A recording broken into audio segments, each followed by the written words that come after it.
একসময় গ্রামীণ জীবনের রান্নাঘরের অপরিহার্য জিনিস ছিল শিলপাটা। কিন্তু আধুনিক মিক্সচার ব্লেন্ডারের আগমনে শিলপাটা ধারকাটা পেশা আজ বিলুপ্তির পথে। 6 বছরে একবার কাজ পেয়ে যাদের সংসার চলে, সেই শিল্পীদের জীবন সংগ্রাম আমরা তুলে ধরেছি এই ভিডিওতে। দেখুন কেমন করে সময়ের সঙ্গে সঙ্গে হারিয়ে যাচ্ছে গ্রামীণ জীবনের এক ঐতিহ্যবাহী শিল্প। গ্রামের রান্নাঘর মানেই শিলপাটার মিষ্টি আওয়াজ।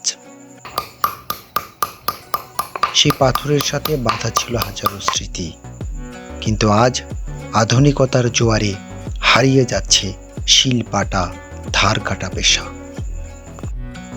যে হাতে তৈরি হতো মশলার স্বাদ, সেই হাতে আজও চলছে পুরনো শিল্পের শেষ আলো। দেখুন কেমন করে তৈরি হয় এক টুকরো শিলপাটার ধার। কতটা ধৈর্য আর পরিশ্রমের মধ্য দিয়ে যায় এই কাজ, অথচ এর দাম আজ কয়েকশো টাকার বেশি নয়। এক সময়ের প্রয়োজনীয় এই পেশা আজ দারিদ্র্য আর হতাশার মাঝে হারিয়ে যাচ্ছে।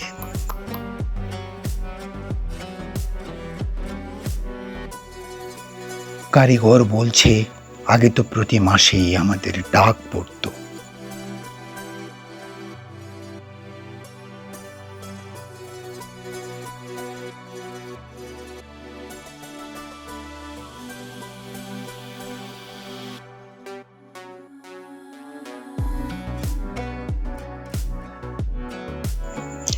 পাঁচ ছয় বছর পর একবার কাজ হয়। দিনে যা আয় হয় 500-600 টাকার মতো। কিভাবে শুরু করলেন?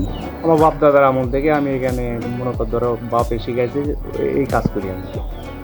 তখন থেকে চলছে? হ্যাঁ, তখন থেকে চলছে। এখন আগেকার মতো তেমন আর নাই, ওই 5 বছর 6 বছর অন্তর কাজ চলছে। মানে একটা কাজ আপনারা পান 5-6 বছর পর পরে? হ্যাঁ।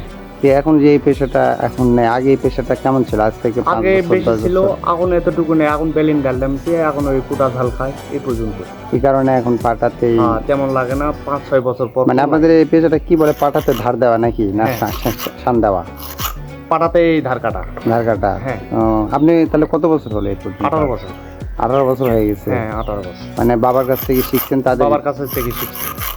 এখন পার ডে ইনকাম কিরকম হয় মিনিমাম? চলে, দিন গেলে 500-600 টাকা চলে আসে। এরকম আসে, কিন্তু বিভিন্ন গ্রামে গ্রামে ঘুরতে হয়। বিভিন্ন গ্রামে গ্রামে যেতে হয়। না, আগে তাহলে ইনকামটা কেমন ছিল? আগে ইনকাম মনে কর ধরো এরকমই আসলো, কিন্তু ওই চাউলের ভাগটা বেশি আসলো।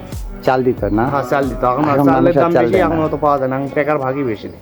ভাইয়ের নাম কি? ভাই আমার নাম মোহাম্মদ উজ্জ্বল। উজ্জ্বল ভাই। হ্যাঁ। আচ্ছা, ঠিক আছে, অনেক ধন্যবাদ। তো এই শিল্পটা টিকে থাকে, এটা আমরা চাই। এই ধার কাটার সর্বনিম্ন টিকতে পারে আছে, সমস্যা নেই। কিন্তু আপনার পরের প্রজন্মের কেউ কি এটা শিখবে? আর মনে হয় না। মনে হয় না। ছেলেমেয়েরা পড়াশোনা করছে? হ্যাঁ, মেয়ে আছে একটা, পড়াশোনা করে। আচ্ছা, ঠিক আছে, ধন্যবাদ ভাই, ভালো থাকেন। আল্লাহ।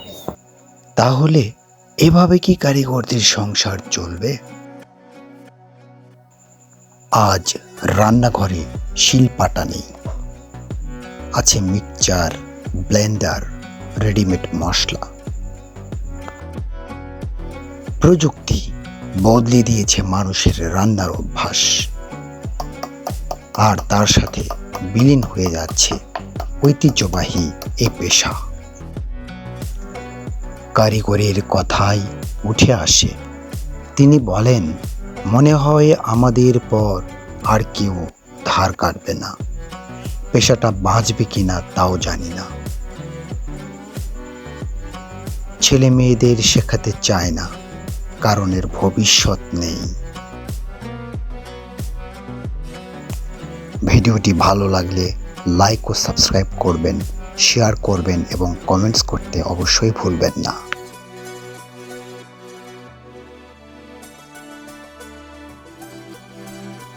যে পেশাটি একদিন গ্রামীণ জীবনের প্রাণ ছিল, আজ সেই অচেনা হয়ে যাচ্ছে। যদি আমরা তাদের গল্প না বলি, তারা হারিয়ে যাবে ইতিহাসের অন্ধকারে।